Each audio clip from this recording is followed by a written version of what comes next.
Pada kesempatan kali ini Kalijuran Story mengadakan tapak tilas atau napak tilas desa formal Kalijuran. Dan kebetulan pada kesempatan kali ini tidak banyak yang tahu warga Kalijuran ataupun sekitarnya bahwa untuk peradaban atau cikal bakal nama desa formal Kalijuran mudah-mudahan ini sumber yang kami anggap valid bahwa pertama dibentukannya nama desa Kalijuran kurang lebih 1815 karena formalnya 1816. Jadi rombongan seniman dari Banyumas, dalam hal ini mungkin yang berikutnya membangun peradaban pertama di desa Kalijuran, yaitu sekelompok rombongan seni yang dalam rangka konser keliling. Tapi pada suatu hari mereka kehausan karena belum ada kehidupan, hingga mencari air atau sumber air yang dianggap kali, tapi ternyata kok jurang.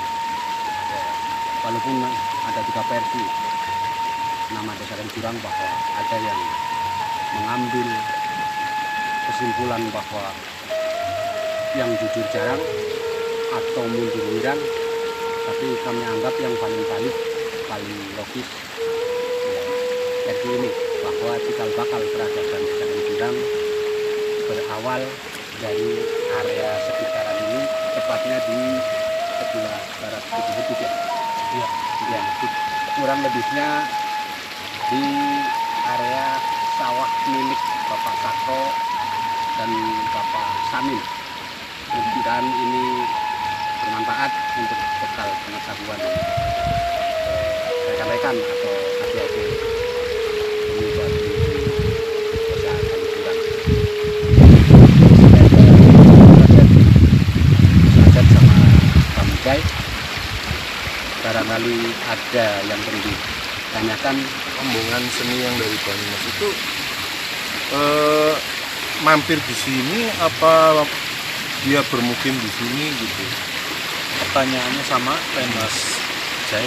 Jadi itu rombongan itu mampir di sini tuh sekedar mampir apa memang terus ya bermukim di sini tuh sampai jadilah sekarang ini banyak masyarakat desa Kalijuran yang menjadi cikal bakal itu seniman. Ya, sejauh yang kami tahu bahwa serombongan atau beliau rombongan Sabta atau yang berikutnya jadi kepala desa pertama, Mas Menggala serombongannya, beliau memang rombongan seniman keliling ataupun ronggeng, yang salah satunya ada Rantan Sari, ada kolong dan sebagainya. Pada saat itu memang kondisi keamanan pada saat itu tidak memungkinkan ya. Jadi di tengah-tengah mereka singgah habis dari daerah mana kita kurang tahu persis. Tapi karena kebetulan desa Kalijuran itu desa perlintasan dari utara ke selatan, mereka kebetulan singgah terus mau melanjutkan perjalanan untuk pulang ke Banyumas. Kondisi keamanan tidak memungkinkan sehingga mereka memilih untuk bertahan katakanlah hidup di hutan ataupun yang sekarang jadi desa Kalijuran. Dan disitulah nol atau titik awal peradaban desa Kalijuran formal karena kebetulan ini proyek yang sedang kami yang rencana proyek ke depan ya. Legenda Malanggati ending atau kelar ya. Dan kita ada proyek pengen garap yang benar-benar judul cerita rakyat babat Kalijuran. Jadi ini lagi kita gali dan kita perkenalkan lebih dahulu bahwa apa sih yang melatar belakangi mereka mengangkat atau bikin nama Desa Kalijuran. Ya, disinilah titik peradaban awal Desa Kalijuran atau ditemukannya, ditetapkannya jadi desa formal Kalijuran. Oh iya Pak Warsono, mungkin saya juga mau tanya ya, itu cikal bakal awal ya pemukiman dari rombongan-rombongan itu kira-kira letaknya di mana ya? Apa di sini, apa di daerah mana? Ya, begini Bang Jai, bahwa cikal bakal atau titik peradaban atau ditentukannya, ditetapkannya nama Desa Kalijuran memang di sini areanya. Cuman kalau kita cari sumber pengetahuan tentang pertama sih bermukim atau lokasi pemukiman serombongan di area mana, yang jelas dari dulu sampai sekarang kalau memang ada satu kelompok atau satu keluarga baik yang masih di pedalaman, terutama waktu itu kan masih sifatnya kayak pedalaman, berarti kan nggak bakalan jauh dari area aliran sungai ya, karena untuk bercocok tanam, bertahan hidup dan sebagainya ya. Yang kami tahu bahwa sampai ditemukannya situs Caliboh ataupun sumber bahwa di area tersebut ada diakui petilasan ataupun makan rombongan di kolong-kolong, Ronggeng Rantasari dan sebagainya, memang tidak jauh dari area Candi Poh. Walaupun yang pertama memberi nama Candi Poh atau nama Poh itu Raden Ahmad, tapi kan memang kenyataannya bermukimnya rombongan ronggeng ataupun seniman yang cikal bakal trah orang Kalijuran bahwa tidak jauh di area Candi Poh. Kira-kira seperti itu. Begini Bang, saya mau tanya, kan nama desa ini kan ada beberapa tokoh ya yang kita kenal, orang-orang yang punya jasa lah di sini. Salah satunya ada Ki Malanggati, ada Raden Ahmad. Terus sebelum rombongan Ronggeng Rantansari hadir di sini, mampir di sini tuh nama desa ini apa namanya? Ya, karena kebetulan yang proyek yang hampir kelar film atau cerita rakyat legenda Malanggati yang kita angkat di film tersebut bahwa itu bukan sebelum jadi desa formal Kalijuran, mereka menjuluki desa ini atau kampung ini berarti desa Keputihan. Keputihan Namanya dulu ya. Iya. Dulu desa Keputihan sebelum jadi desa Kalijuran. Nah, salah satunya yang punya peran penting di desa Keputihan yaitu tokoh yang legenda Ki Malanggati. Tapi Ki Malanggati gagal membangun peradaban, maksudnya bukan berarti gagal dalam arti karena tidak punya penerus ya, tidak punya generasi penerus. Ki Malanggati gagal besanan dengan Sanggaji dan Timur ya. Terus akhirnya anak Malanggati punya istri ataupun berumah tangga balik ke daerah Kediri yang kami tahu, sehingga sampai akhir hayat Ki Malanggati tidak meninggalkan keturunan yang bermukim di Kalijuran yang mungkin karena faktor itu sehingga terah dari Malanggati ataupun keturunan dari Ki Malanggati di Kalijuran tidak ada. Seperti itu. Ya, mungkin saya nambahin sedikit ya. Iya. Soal nama Desa Keputihan. Kalau boleh tahu itu artinya apa ya? Kalau Desa Keputihan. Tentunya kan memberikan satu nama Desa Keputihan. Tapi kan ada Alasan. iya alasannya dan ada apanya gitu, historinya gitu kan. Kalau bisa dijelaskan. Ditemukannya ataupun dikasih namanya Desa Keputihan itu di latar belakangi karena bapak dari Malanggati Sagagati ya, yang kami tahu di Malangdewa, beliau sebenarnya kan pelarian, salah satu pelarian yang berlari dan dikejar terus, tapi telah milik Suruh Banda Yuda Galuh Timur, walaupun masih aliran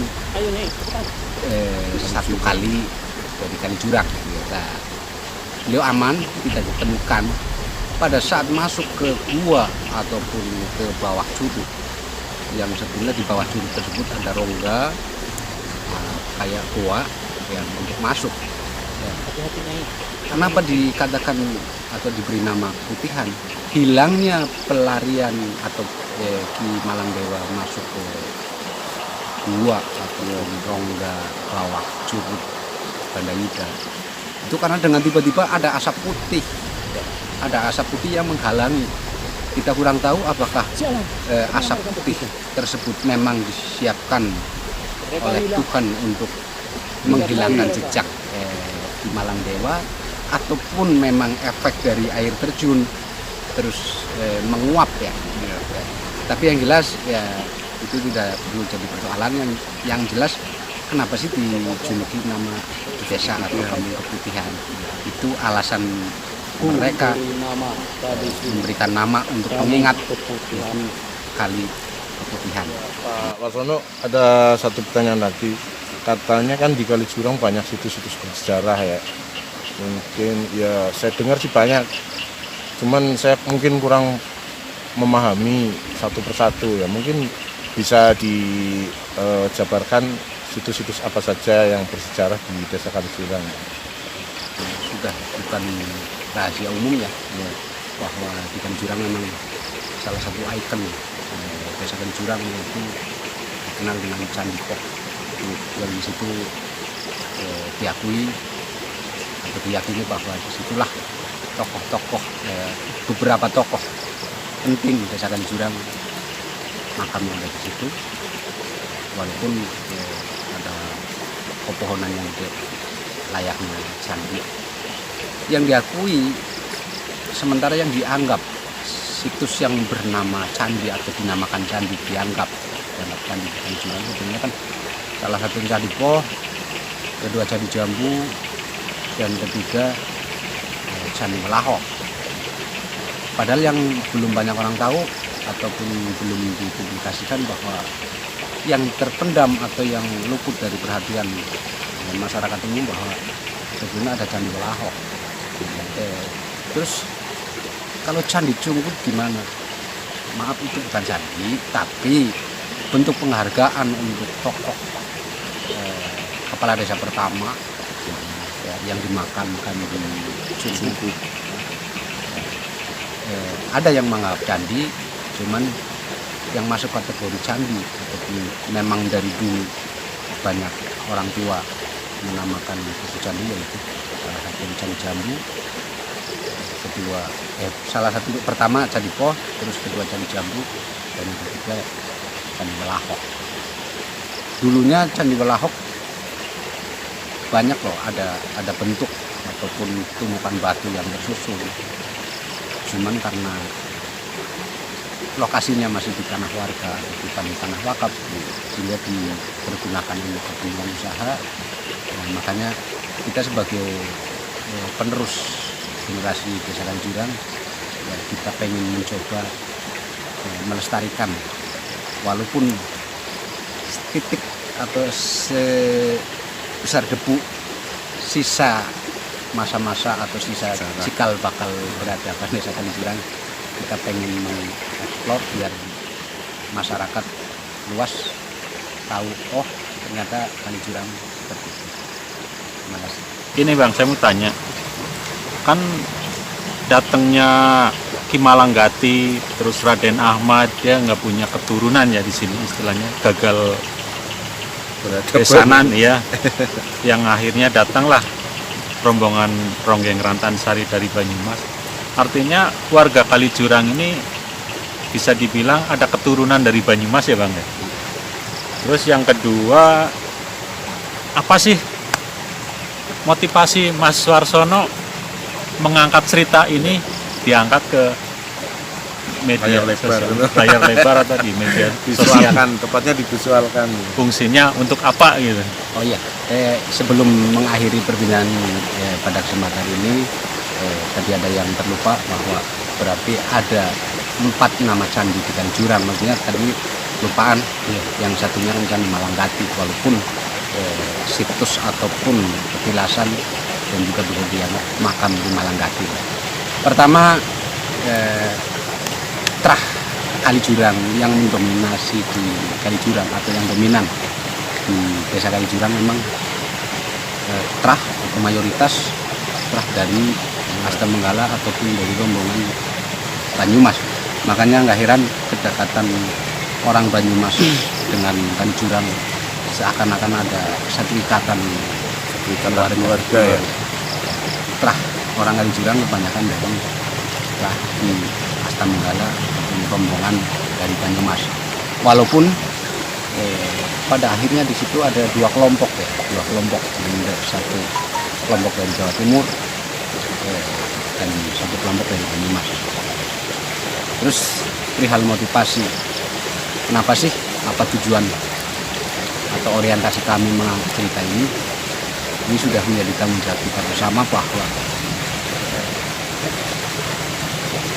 ini sebagai bentuk apresiasi bukan buat pendahulu-pendahulu kita yang tidak punya jasa untuk membesarkan nama desa atau mewarisi Desa Kaliurang. Kita pengen generasi penerus, generasi berikut juga mengakui mengetahui bahwa oh ternyata cikal bakal Desa Kaliurang seperti ini. Kami tidak punya kepentingan yang lain. Kami hanya ingin semata-mata semangat berkarya untuk menyajikan atau memberikan hiburan dan juga edukasi buat anak-anak muda. Desa Kaliurang. Semoga bisa diterima dan tentunya mudah-mudahan bisa bermanfaat.